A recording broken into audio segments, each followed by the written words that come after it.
Okay, so you've played through the line, you found something you want to work on, and then really all you've got to do from there is, again, this whole thing is about training your mind to stay out of it and to just let the body explore and figure out what it wants to do on its own.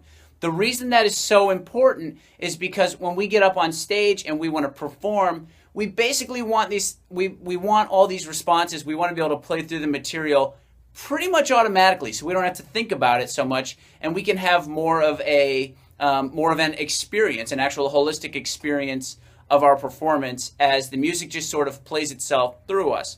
So when I played through it on the last clip there, I decided I want to work from the D to the F sharp because my fingers get a little bit tripped up there, and although it wasn't like super obvious on the recording when I was playing it at such a slow tempo. If I were to go through and play this thing really fast, you can bet that my fingers will get a little twisted up there.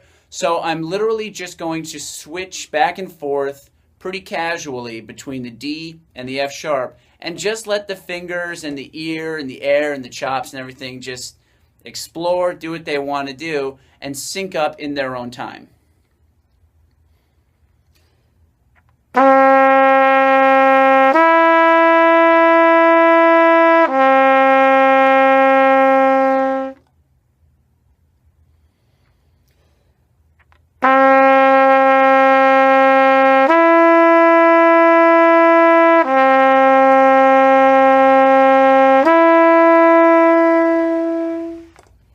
And in that way, if you go through and you break down the line in that way and address each weakness as it comes up, I think that you will find A, that it takes a long time to learn something really well.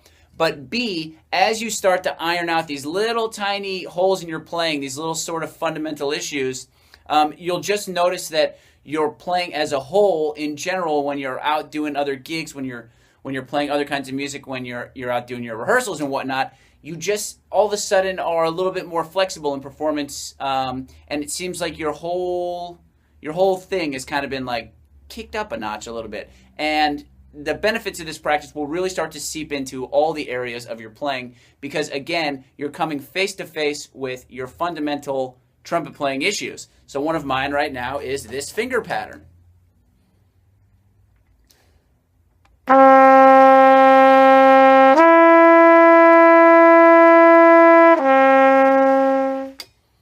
I also encourage you to keep whittling away at this and find that maybe if you're having trouble going from the D to the F sharp, it's because your D is just super out of tune, it's not centered. So it might be that the weakest part of the line is actually in fact just one note. So you could just sit there and hold out the Ds.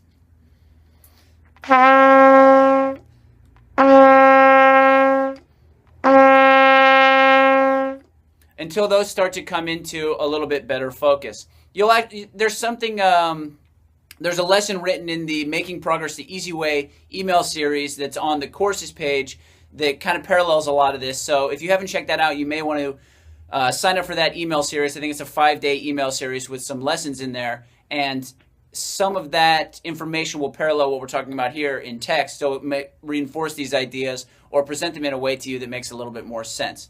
So that's the basic practice procedure for learning how to play technical lines or phrases that are currently outside of your abilities. And again, the end goal there is to be able to play them very fast without thought. And in the next video, we're going to talk about how to play fast right now.